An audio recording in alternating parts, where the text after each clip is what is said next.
시사본부 매주 화요일에는 정치화투가 있습니다. 오늘은 더불어민주당 김경협 의원, 미래통합당 조혜진 의원 모셨습니다. 두 분 어서 오십시오. 예, 안녕하세요. 네. 예. 자, 먼저 지금 논란이 되고 있는 4대강, 이 문제부터 좀 짚어보도록 하겠습니다. 이명박 정부가 중점적으로 추진했었죠. 4대강 사업 10여 년 만에 이제 정치권에 재소환이 됐는데 그 계속되는 폭우 때문에 섬진강이 지금 이미 범람을 해서 많은 피해를 지금 입고 계십니다. 비 피해가 계속 또 후속적으로 잇따르고 있고 4대강 사업의 홍수 예방 효과를 두고 지금 논쟁이 벌어지고 있는데 먼저 좀 총괄적으로 어떻게 좀 생각을 하고 계신지 조혜진 의원께서는.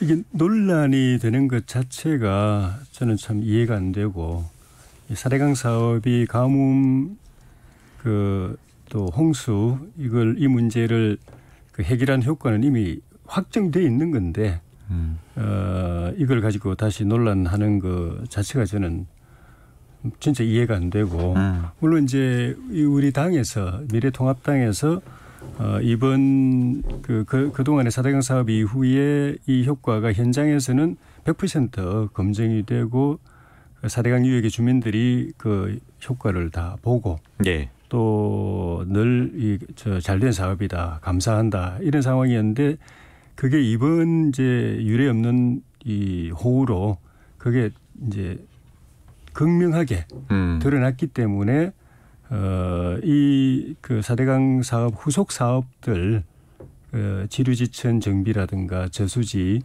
또 정비라든가 이런 것들 이제부터 하자 이 제안을 했는데. 엉뚱하게 이게 4대강 사업이 효과가 있냐 없냐 이런 논란으로 이게 번져가지고 이거 효과 있는 건 100% 당연한 거고 이거는 뭐 지역 주민들한테 물어보나 마나인데 효과가 있다 없다 이 논란을 하는 게 참 저는 우리 지금 저 수해 때문에 고생하시는 국민들한테 대한 도리도 아니거니와 참 무익한 논쟁이 벌어지고 있다는 생각이 듭니다. 4대강 사업으로 인한 이제 홍수 예방 효과는 이미 확정이 됐고. 그러면 이제 더불어서 지류지천 사업을 마무리했어야 그 효과가 더 있을 것이다라고 지금 생각을 하고 계신데 김경협 의원께서는 어떻게 보세요? 우선 논란이 왜 됐을까 이해가 안 된다고 하는 우리 조혜진 의원님의 의견에 전적으로 동의합니다.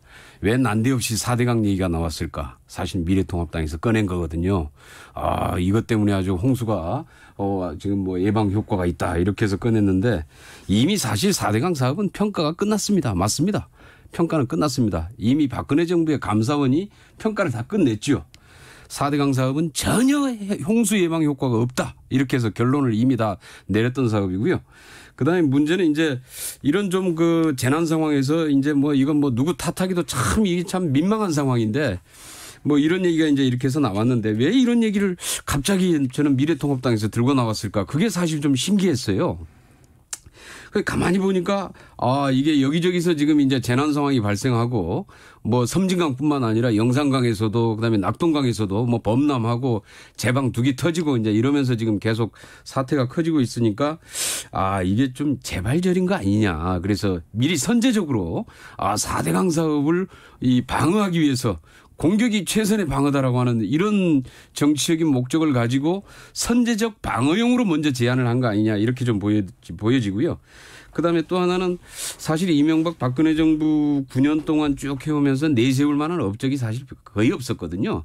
그런데 이제 다시 이 4대강 사업을 다시 들고 나온 이유는 이제 통합당 지지율이 좀 상승하니까 과거에 이미 실패나 오류로 이미 결정이 났던 사안도 이제 정당화시키려고 하는 게 아니냐라는 이런 느낌을 감출 수가 없죠. 실제로 2018년 7월 감사원에서 4대강 살리기 사업 추진 실태 점검 및 성과 분석 감사 결과를 발표를 했습니다. 4대강 사업의 홍수 피해 예방 가치가 0원이라는 결과가 나왔는데 이 부분에 대해서는 좀 어떻게 보십니까? 이게 자료가 있는 상황이거든요. 감사원에서는 사실 그 감사가 정권 따라 왔다 갔다 해서 비난을 많이 받았습니다. MB 정부 때는 당연히 효과가 있다고 그랬다가 박근혜 정부는 같은 보수 정권이었지만 박근혜 대통령 본인이 4대강 사업에 대해서 부정적이었어요. 아시는 것처럼 집권하자마자 사자방 해가지고 4대강 사업, 자원 외교, 또 방위산업 이 세 개에 대해서 대대적으로 감사, 조사, 수사를 했거든요. 예, 예. 물론 뭐 탈탈 털다시피 해서 나중에는 대부분 다 이제 무혐의로 나오긴 했지만은 그 정도에 이르니까 감사원이 약간 그런 좀 전에 말씀하셨던 것처럼 그렇게 부정적인 감사 결과를 내놓으니까 이 감사원이 뭐냐 이게 도대체 감사원장도 안 바뀌었어요. 그 MB 정부 때 감사원장이 박근혜 정부 때 감사원장이었는데 감사원 책임자는 똑같은 사람인데 밑에 감사는 왜 이렇게 바뀌냐. 그러니까 그 비난이 쏟아지니까 그러면 총리실에서 민관 그 공동조사위원회를 만들어서 한번 객관적으로 조사해봐라. 예, 예. 그래서 2014년 12월에 조사 결과를 내놓은 것이 4대강 유역의 주민들의 그 홍수 위험 지역의 그 홍수 예방 효과가 93.7%다라고 결론을 내렸습니다. 그 뒤로는 다른 이야기가 없었습니다. 그러다가 문재인 정부가 들어섰는데 박근혜 대통령은 이 사업에 대해서 부정적인 수준이었지만 문재인 정부는 거의 적대적이었습니다. 자기 그 집권하면 4대강 보호 철거한다고 원상 회복시킨다고 했던 정권이 딱 들어서니까 다시 또 감사시켰죠.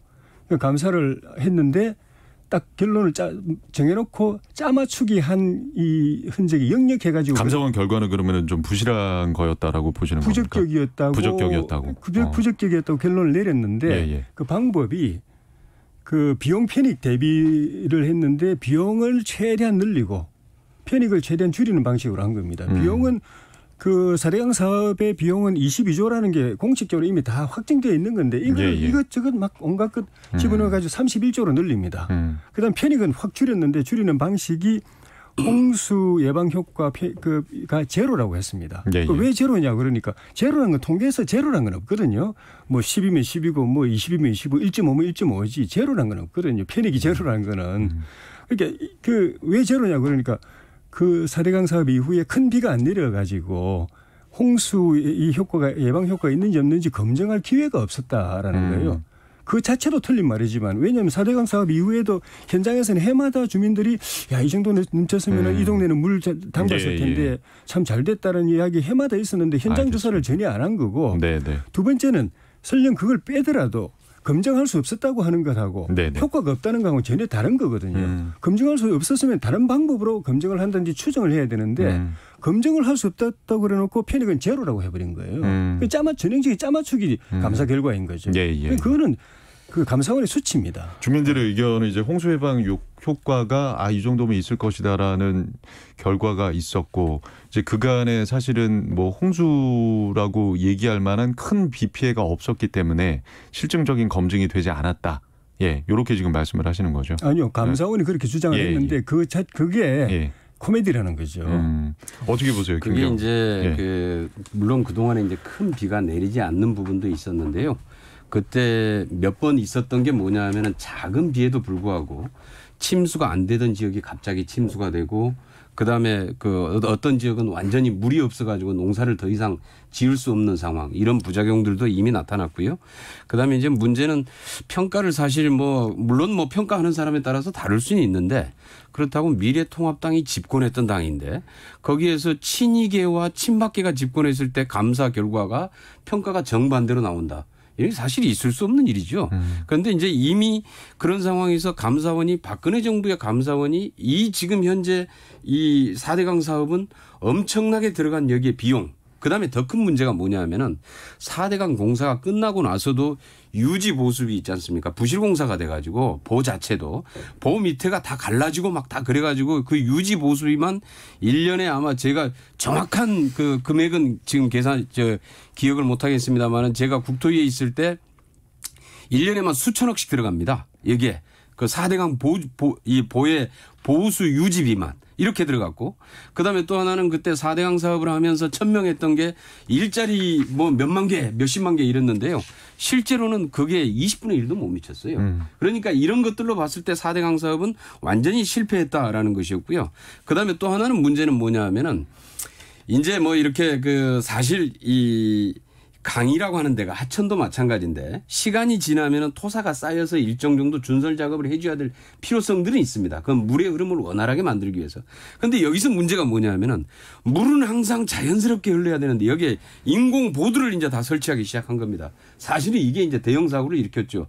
그래서 그냥 녹조라 때 나와서 이 물을 더 이상 농사용으로도 쓸 수 없는 상황에 가버리기도 했고, 그다음에 이제 이 문제가 지금도 이제 마찬가지인데 뭐 낙동강 두기 이렇게 제방이 이제 터지는 경우나 이런 경우도 보에 의해서 수압이 커지면서 실질적으로 터지게 된다. 그러니까 물의 흐름을 인공적으로 막아내면서부터 여기에서부터 이제 사고가 발생을 하는 것이고요. 오히려 홍수 예방 효과라기보다는 이 보는 오히려 이 더 홍수의 위험을 더 키우고 이 사고의 위험, 사고의 피해액을 더 키우는 결과로 나타나고 있는 거죠. 그래서 보의 문제는 지금 이 부실화된 보를 계속 유지할 거냐 말 거냐 사실 그래서 좀 더 안전한 보는 유지하면서 개방하는 쪽으로 가고 그다음에 부실한 보는 아예 제거하고 했는데 지금 부실한 보는요 실제로 그 보가 한꺼번에 터져버리면요 그 하류에 있는 주민들 엄청납니다 피해가. 지금 그런 것들 때문에 사실 그런 보들은 이제 철거를 해야 된다라고 주장을 했던 것이고 그래서 이제 철거가 이루어졌고 그래서 그것은 물은 우리는 강도 그렇고 모든 물은 자연의 순리에 맞춰서 자연스럽게 흐르게 해주는 게 가장 친안전적이다. 이렇게 보고 있는 겁니다. 아까 서두 이제 조혜진 의원께서 말씀하셨던 부분 중에 이제 그 사실은 홍수 예방 효과를 좀 더 극대화시키기 위해서 그 지류 지천 정비 사업을 마무리하지 못했다라고 말씀을 해주셨잖아요. 그러면 그 당시에는 왜 그거를 하지 못했을까요? 본류 사업 하는 것만 하더라도 아직 기억하시겠지만 민주당하고 또 연계되어 있는 환경단체들 반대가 어마어마했지 않습니까? 결사적으로 반대를 했어요. 그거를 극복하고 원래는 대운하를 하려고 그랬는데 광우병 사태에 뜬금없이 그걸 집어넣어 가지고 대운하 못하게 만들어 가지고 4대강 정비 사업으로 그래도 축소한 겁니다. 그나마도 그 반대를 무릅쓰고 그 상황에서 지류지천까지 한다는 건 정말 힘들죠. 그럼 지금이라도 그 사업을 조금 연장을 해서 마무리를 해야 한다라는 입장이신가요? 당연히 그건 이제 따로 그 설명을 드리기로 하고 우리 김희애 의원님 말씀하신 것에 대해서 몇 가지 말씀드리고 싶은데 부실한 보 몇 개는 철거하셨다고 그러는데 보 철거된 게 한 군데도 없습니다. 지금까지. 전국에 그 4대강 보 중에 철거된 게 한 군데도 없고 부실한 보도 없습니다. 그리고 부실한 보 보수 유지비에 한 해 수천억 들었다고 그러는데 제가 이건 확인해 봐야 될 것 같아요. 어제 모 방송사에서는 이게 8년 동안에 4조 원 들어간 걸로 이렇게 보도가 됐습니다. 그건 말도 안 되는 거고요. 그다음에 보 때문에 그 물이 막혔다고 그러는데 보에는 가동보가 있습니다. 열리고 닫히는 보가 있습니다. 모든 보에 다 가동보가 있습니다. 물이 조금 많으면은 그걸로 그 가동보를 갖다 열어가지고 다 흘려보냅니다. 이번처럼 이번에 물이 한꺼번에 비가 많이 왔잖아요. 전국에 4대강 보를 다 열었습니다. 가동보를 다 열어가지고 물 다 빠지게 만들었고 그다음에 녹조 때문에 농사용으로도 못 쓴다고 그랬는데 민주당 출신의 안희정 지사가 충남지사로 있을 때 금강 본류에는 물이 넘쳐가지고 주변 농민들은 물을 넉넉하게 쓰는데 본류에서 떨어져 있는 데는 가뭄이 있으니까 국비 지원, 지방비 보조 이래 가지고 그 본류에서 저 엎드려져 있는 데까지 수로를 만들어 가지고 딱 끌어다 썼습니다. 녹조 때문에 농사용으로 못 쓴다면 그 민주당 지사가 무슨 그런 일을 합니까? 그리고 며칠 전에도 저희 지역에 우리 농민들 제가 간담회를 하고 왔는데 본류에 있는 물을 빨리 끌어 가지고 그 상류에 저수지로 끌어올려서 거기서 물을 흘려내려서 우리 그 전답에 논밭에다가 물을 이렇게 빨리 좀 공급할 수 있도록 그 시설을 해달라는 그 민원 때문에 제가 갔다 왔어요. 그런 상황이고 그 4대강 전에 보도를 보면 4대강 하기 전에 2006년, 2012년까지 이 4대강 주변에 그 홍수가 나서 해마다 사망하거나 실종한 사람이 한 30명이었는데 그 뒤로 4대강 이후 2013년부터는 해마다 2명 정도예요. 그리고 이재민도 4대강 전에는 2만 6천 명이었던 게 4대강 후에 4천 명이고 침수 면적은 거의 357분의 1로 줄여버렸어요. 그리고 우리가 기억하지만 KBS가 거의 연례 행사마다 해마다 여름에 하던 게 수제 연금 모금 하던 거 아닙니까? 요 근래에 그런 적이 있었습니까? 그것만 해도 다 알만한 사실이고 그래서 이제 왜 지류지천하고 저수지를 정비해야 되느냐 하면은 이번에 그 강만 물그릇이 아니고 지류 본류만 물그릇이 아니고 물 담는 그릇이 아니고 지류지천도 물 담는 그릇이고 그 위에 있는 저수지도 물 담는 그릇이거든요. 네, 예.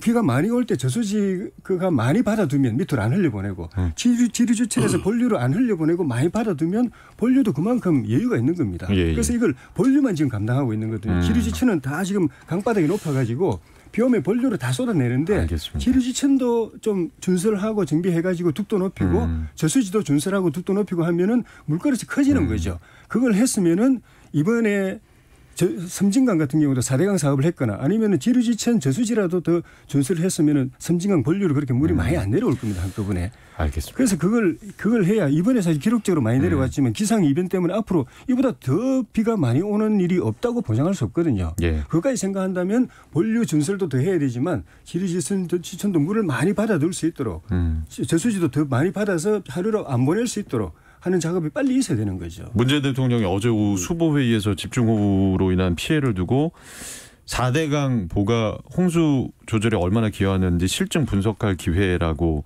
언급을 했죠. 뭐 발언을 두고 여러 가지 해석이 나오는데 지금 0763님이 4대강 사업의 홍수 예방 효과 이건 과학적으로 분석할 수 있는 거 아닌가요? 분석해서 그 결과가 나오면 판단하면 되는 일인데 정치적인 쟁점이 된다는 것이 안타깝습니다. 그러니까 과학적으로 접근을 해서 그 결과가 나오면 거기에 따른 이제 사업을 진행할 수 있다라는 그런 걸로 보니 그러면은 사실 어제 이 대통령의 언급에 대해서는 그 조희진 의원께서는 좀 부정적이시겠네요. 대통령 말씀이 좀 그러니까 이미 답이 나와 있는데 지류지천을 마무리하면 홍수 예방 효과가 극대화될 건데 이걸 다시 또 실증 분석을 해야 하느냐.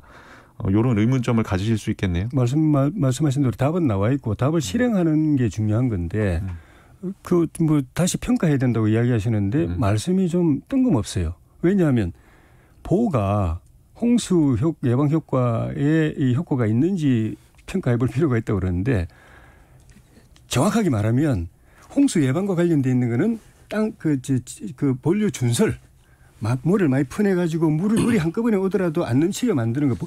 준설 작업이 홍수 예방 효과와 관계 있고 그다음 제방 뚝 높이고 보강하는 거. 예, 뚝이 높을수록 물이 덜 넘치지 않습니까? 그다음에 물이 가득 차면 사실 수압이 있거든요. 예. 그럼 제방을 보강해야 되거든요. 튼튼하게 해야 수압이 있더라도 이게 안 밀려나니까. 그거는 그러니까 준설과 제방 그 숭상이라고 그래요. 우리 전문용 숭상 보강이 그 홍수하고 관계 있는 거고 보호는 정확하게 말하면 가뭄 예방하고 관계가 많은 겁니다. 물을 평소에 비가 적게 올 때 볼을 가두어둬서 물을 받아둬서 농민들이 쓸 수 있게 만드는 가뭄하고 관계 있는 건데 뜬금없이 보호가 홍수 예방하고 관계 있는 거지 평가 이분이 이 뭘 알고 대통령께 좀 불경한 말씀이긴 하지만 이 물 좀 알고 하시는 말씀입니다. 어제 대통령 언급 관련해서는 어떻게 생각하세요? 이게 뭐냐면 지금 4대강 사업이 지금 난데없이 지금 논쟁이 되면서 4대강 사업의 사실 핵심이라고 하는 게 감사원 평가에서도 이제 나왔지만은 홍수 예방 효과가 아니라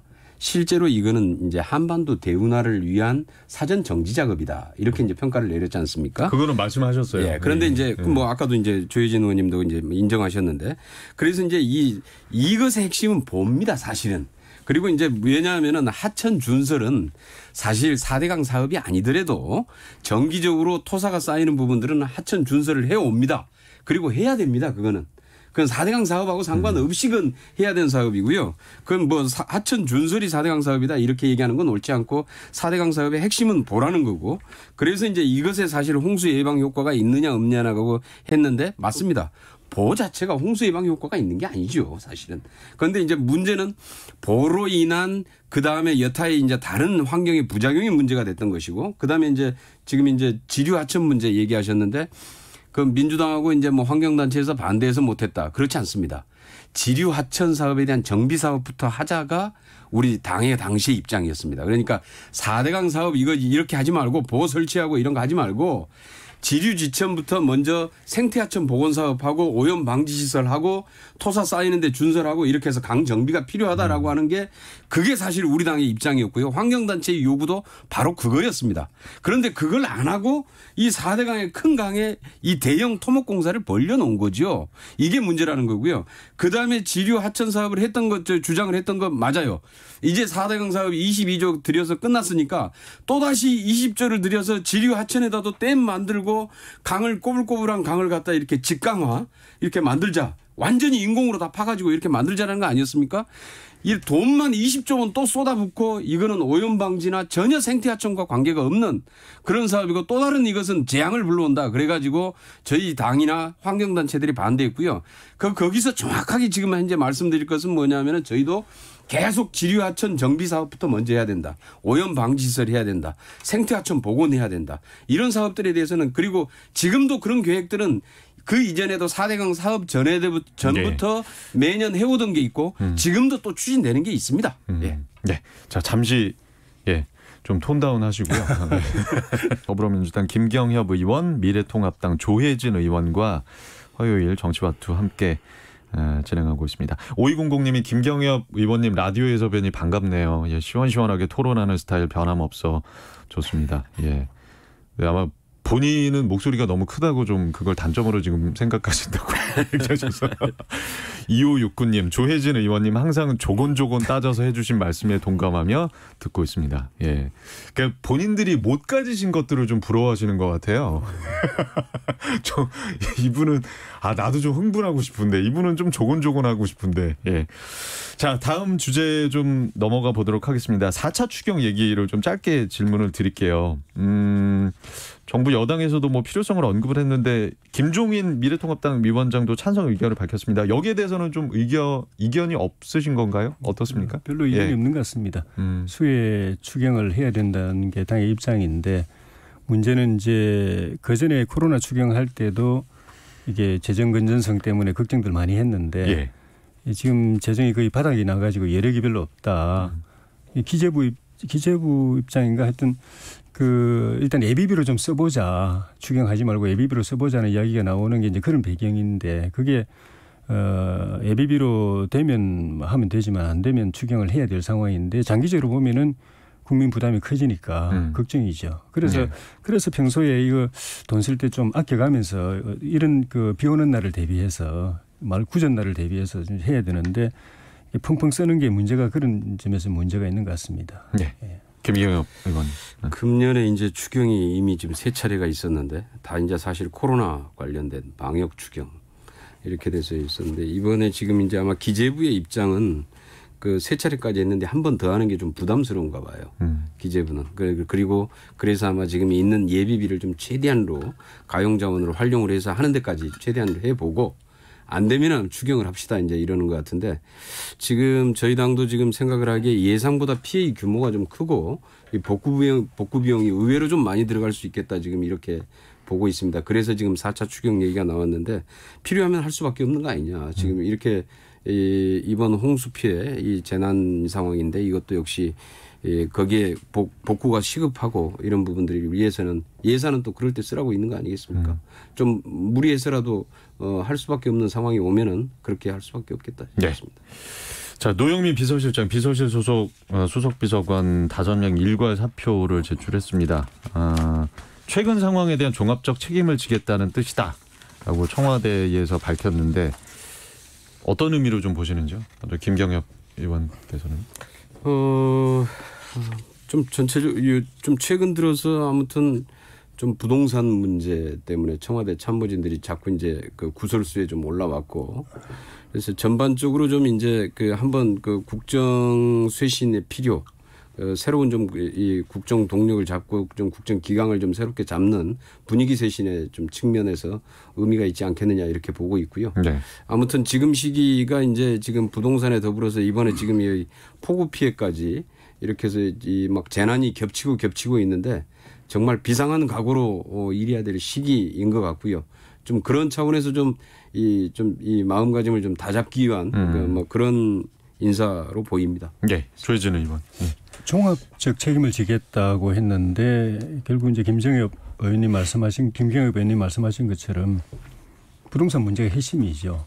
그런데 부동산 문제의 근원은 이 잘못된 정책을 세운 또 계속 반복하고 있는 김상조 정책실장이나 또 청와대 이호성 경제수석이나 또 정부의 홍남기 경제부총리, 김현미 국토부 장관 이런 분들이라고 국민들 다 생각하고 이분들이 다 책임져야 된다고 생각하는데 이분들은 한 분도 거론도 안 돼요. 오히려 이제 그 여파로 이게 좀 불똥이 튀은 그 비서실장부터 수석들이 사표를 냈는데 그것도 결과를 놓고 보면은 약간 좀 그 우리 국민들 사이 속에서 부동산 문제 때문에 분노한 국민들 사이에서 청와대의 일종의 엑스맨처럼 돼버린 김종원 수석 밀어내기 한판이 돼버린 것 같아요.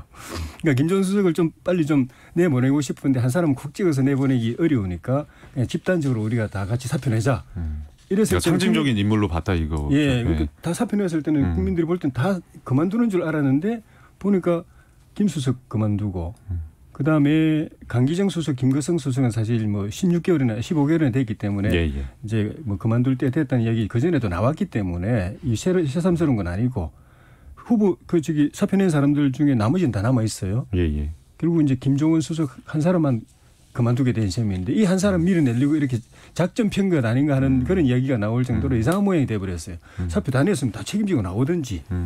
그렇게 돼버려 가지고 좀 전에 말씀드린 것처럼 책임져야 될 사람들이 책임 안 지고 그 엉뚱한 사람들이 물론 그 사람들도 국민들 정서에 불지른 그런 책임은 있지만은 그 근본 원인은 잘못된 정책이 있는데 잘못된 정책을 만지고 있는 사람들은 계속 그 자리에 남아 있고 그러니까 이 더 상황이 좋아질 희망이 안 보이는 게 그런 점에서 오히려 더 그 민심이 더 분노한 측면도 있는 것 같습니다. 이 민심을 수습하기 위해서 내놓은 카드인데 더 분노한 측면도 있는 것 같아요. 국정 분위기 쇄신의 일환이다라고 김경엽 의원께서 말씀을 해주셨는데 정작 그 정책 이반자들은 책임을 지지 않고 있다. 이 의견에 대해서는 어떻게 보세요? 김경엽. 뭐 정책 입안해서 이제 저희 당내에서도 사실 그 뭐 지적은 있죠. 임대사업자 문제나 그런데 지난번 제가 여기 뭐 열린 토론에 나와서도 말씀을 드렸습니다마는 지금 부동산 문제의 핵심의 원인은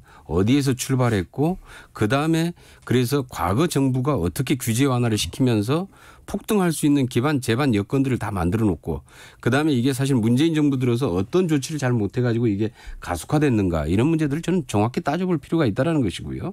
그래서 그걸 갖다가 어느 지금 갖다가 뭐 누구한테 뭐 정책실장 뭐 국토부 장관한테 책임을 다 이제 물을 수 있는 그런 상황은 아닌 거지요. 아닌 거고요. 그다음에 이번에 사표를 내신 분도 이제 6명이 한꺼번에 이제 사표를 냈는데 사실 이 6명이 사표를 냈을 때는 6명 다 책임을 지겠다라고 하는 각오로 사표를 냈던 것이고 그럼 이제 대통령께서 3명은 유임하고 3명의 사표를 수리했는데 아까 뭐 김종원 수석 찍어내기 아니냐 이렇게 얘기하시는데 아주 너무 좀 무리한 추측 같습니다. 그렇게는 보기 어렵고요. 아니 근데 이제 국민들 그다음에 거기에 강기정 수석도 있고 사표 수리된 의원들 중에 그다음에 또 우리 저 시민사회 수석도 있고 그런데 여기에서 이제 사실은 뭐 김종원 수석 같은 경우가 사실 부동산 문제로 조금 이제 잡음이 좀 있었죠. 이제 그런 면들도 이제 막 고려가 안 됐을까 싶긴 한데요. 그래서 뭐 누구를 찍어내기가 아니라 실제로 좀 이런 차원에서 아마 후임자가 좀 준비가 신속하게 될 수 있는 부분 뭐 이런 분들까지 같이 아마 고려를 좀 했던 것 같습니다. 만약 미래통합당이 여당 입장이 됐었으면은 좀 비슷한 상황이 또 벌어지지 않았을까 그런 또 예상을 해보는데 어떻게 생각하세요? 책임자가 사실은 뭐 정책의 일관성이라든가 사실 지금 정책 입안을 해서 시행되기 전이고 또 시행되는 것도 있고 그렇기 때문에 그 책임자들이 일관성을 좀 가질 수 있기 위해서 일단은 좀 과도 있긴 하지만 좀 지켜보는 건 어떻겠느냐. 요 의견은 어떻게 보십니까? 그러니까 일관되게 정책이 잘 되고 잘 굴러가고 잘 풀려가고 있으면은 그 사람들 계속 역할을 맡겨야죠. 그런데 일관되게 계속 부동산 값은 오르고 일관되게 시장은 혼란스럽고 일관되게 국민들은 분노하고 있는데 일관되게 그 자리에 둔다는 거는 결과가 뻔하죠. 그러니까 그거는 그 일관성을 지키면 안 되는 거죠. 23번 부동산 대책을 내놨는데 사실 이게 우리가 좀 봐준다고 해도 10번 정도 했으면 그만둬야 되는 겁니다. 10번 정도 대책을 내놨는데 신통찮다. 오히려 역작용이 벌어진다 하면 그만둬야 되는 거죠. 23번까지 올 동안에 앞 놔두면 계속 일관되게 계속 그런 식으로 또 이제 부동산 더 폭등하고 더 혼란스럽고 더 국민들의 분노는 더 치솟고 일관되게 그 방향으로 갈 건데 일관되게 그 자리에 두시는 게 네. 대통령이 그 실패를 인정을 안 하시는 것 같아요. 알겠습니다. 네. 그러니까 이게 이제 부동산 정책에 대해서 이제 하시는 얘기가 이건 사실 어느 정도의 쭉 문재인 정부 들어서서 일관성은 방향에 있어서 일관성은 있는데 강도에 있어서 미치지 못했다라고 하는 거에 대해 저도 인정을 합니다. 그러니까 쉽게 얘기하면은 이 부동산이 고삐 풀린 망아지가 돼 있는데 고삐를 신속하게 채웠어야 되는데 이 고삐를 신속하게 채우면은 또 경기에 이제 부작용을 미칠까 봐서 강도를 너무 약하게 채우기 시작을 한 거죠. 그러다 보니까 계속 강화시켜는 나왔지만은 결국은 이 폭등 사태를 막지는 못한 책임은 분명하게 있습니다. 그런데 이것의 쭉 방향에 있어서 일관성은 유지를 하고 있고요.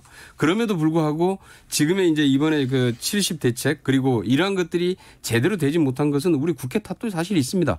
이런 것들이 종부세 보유세 문제, 종부세 규제 다 풀어놨던 부분들 다시 분양가 상한 이런 거 다 해야 된다 해서 계속 얘기가 나왔는데 사실 20대 국회 때는 우리가 거의 하나도 못했던 것이고요.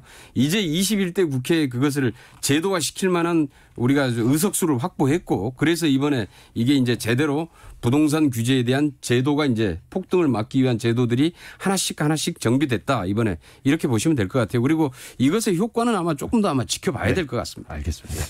잠깐만요. 저기 현실위원이 발표한 그 통계에 보면은 노무현 정부 짧게 말씀해 주셔야 됩니다. 노무현 정부 때 부동산이 90몇 % 튀고 문재인 정부 때 50몇 % 튀었는데 박근혜 정부 때 20몇 % 오르고 이명박 정부 때는 오히려 13% 내려갔습니다. 그거는 부동산 문제의 정답이 나와 있는데 공급 위주 정책으로 가야 된다. 그걸 이제 했던 이명박 정부 때는 그렇게 됐고 나머지 반대로 갔던 정부에서는 그렇게 역작용이 생기는 거거든요. 그래서 이제 늦게라도 정부가 그런 공급 위주 이제 대책을 내놓은 건 맞지만 그 규제 정책, 세금 폭탄 정책을 여전히 붙잡고 있는 데서 이 효과가 나타날지 좀 의심스러운 거죠. 조혜진 의원님 더 이상 하셨다가는 저희가 잠깐만 박근혜 정부하고 문재인 정부하고 연간 주택 공급 수를 보면은 문재인 정부가 연평균이 훨씬 공급량이 많다는 거 아시죠? 자, 두 분 나가시면서 말씀하시고요. 자, 화요일 정치와투 더불어민주당 김경엽 의원, 미래통합당 조혜진 의원과 함께했습니다. 오늘 말씀 고맙습니다, 두 분. 네, 고맙습니다. 감사합니다.